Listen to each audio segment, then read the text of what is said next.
Okay. All right. And we live? Okay. Here we go.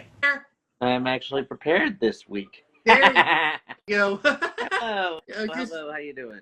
doing all right. Thanks. Give me a moment, Marty. Let me just zoom this out here. Yeah. I feel like this is a little too close. All you can see is just my head. All right. Maybe. All right. So anyway, how's it been going, Marty? How's it going with you? Things have been going okay. A little bit hectic, but things have been going okay. How about you? You all right? I've been doing great. Been playing some Rivals of Aether 2, and I've been doing online matches. You might have heard from that story. Some of the players I've encountered, cowards. Chickens.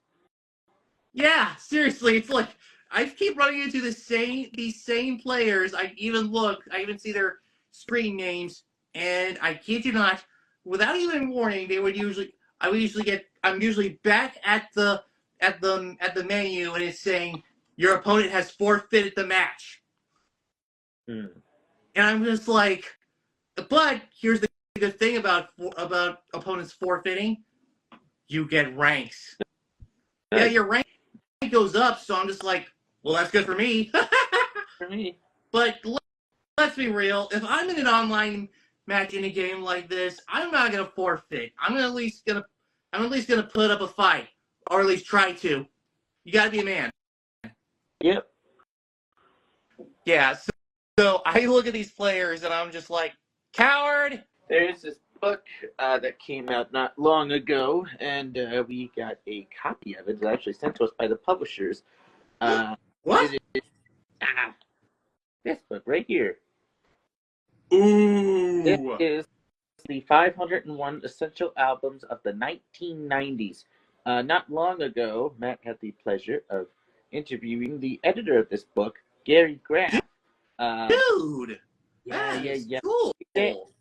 There were about 2,300 albums released in the 1990s. And so we asked him, like, what was the biggest thing to determine the 501? Impact. Not just on music, but on pop culture.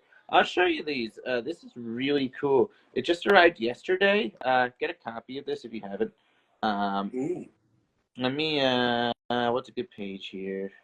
It's got bigger ones like, let me see, like this one. The Red Hot Chili Peppers, their 1991 album. Oh god, I hate it. It's mirrored. Blood, Sugar, Sex, Magic. A fantastic album, by the way. It basically was the album and, a whole bunch of stuff about it. Some songs that are listed. Under the Bridge, my favorite off that album. And then they've got kind of a list of them. I'm going to put my stuff down for a minute here so I can hold it. They got a couple of them on each page. This is from 1993. Nice. So it is a very cool. That is cool. A very cool book. I highly recommend you get it. I might. This is a really, really cool album. Now it's weird because Matt was not born in the 1990s. He was born in 2000, but he knows a lot about 90s music. One album in particular we really talked about was Jagged Little Pill by Alanis Morissette. Ooh, a phenomenal album, I might add. It was Billboard's #1 album of the decade, I think. And it is truly a phenomenal album. This book is amazing for anybody who's like a music enthusiast, or if you want to check out like music from the 90s. I highly recommend you check it out. The 501 Essential Albums of the 90s, the Fans Definitive Guide. It is edited by Gary Graff, along with a bunch of other people. It's terrific. Nice. And it was sent to us. We got a copy from the publisher, so that was really cool. Heck yeah! He actually made us a bookmark. He made us a cardboard bookmark with there's me on one side, and on the other side there's Juniper. How cool is that? Yeah, that's really cool. I look at that and I'm just like, dude, that is sweet. Thanks. Cool. I love that.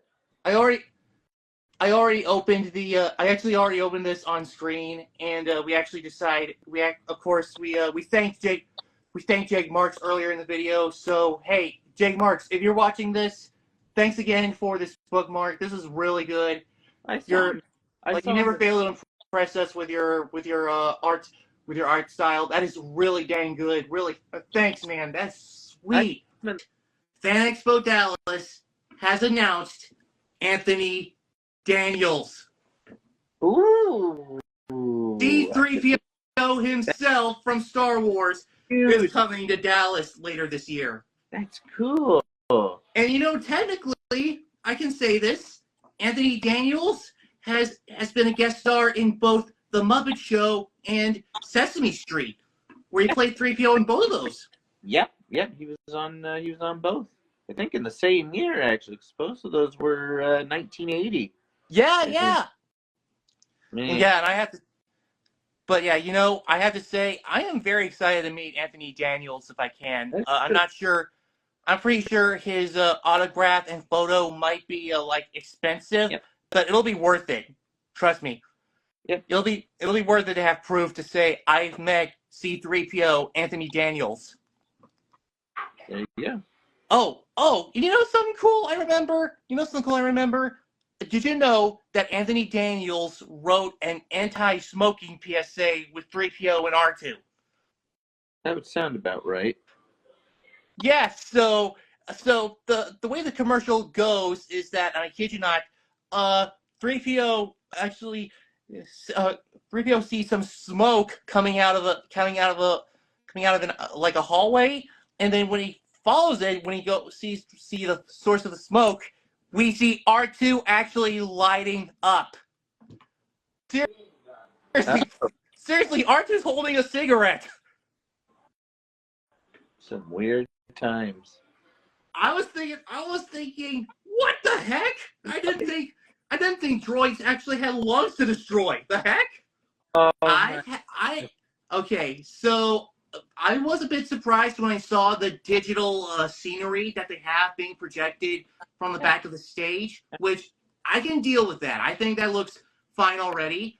You got to show a bunch of Fraggles anyway, not just the Fraggle 5. Yeah. And it also works to show how big the Gorgs are, which, by the way, giant Gorg hands. Giant. That is cool. That is cool from what I've seen. Yeah, oh my goodness. Yeah, it looks incredible. Yeah, if those don't know, the tour kicked off earlier this week. I think it's headed for Vegas. I do believe. Oh yeah, they are going to Vegas. That's its next stop on the tour. It looks incredible. It really does.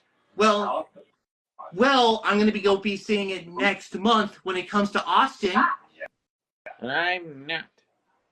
I'm not. Yeah. So. Yeah, but it's not coming here. But I did. Did you see? I think it was Tough Picks that posted John Tartaglia opening the merch. Yeah, I seen pics of John with the merch, and it kind of looks like they do have some merch that's tied to the show, but they're also selling just general Fraggle Rock merch that they've come out with recently. Which by the way, I ended up getting those tickets with. Yeah, I ended up getting those tickets with the Gobo plushie that I got for Christmas this year. Yeah, we got a Gobo plush in the summer. Nice. I ended up, but you know something that surprised me when I look at these plushies. By the way, they made plushies of Gobo, Moki, Wembley, and Red, but they never.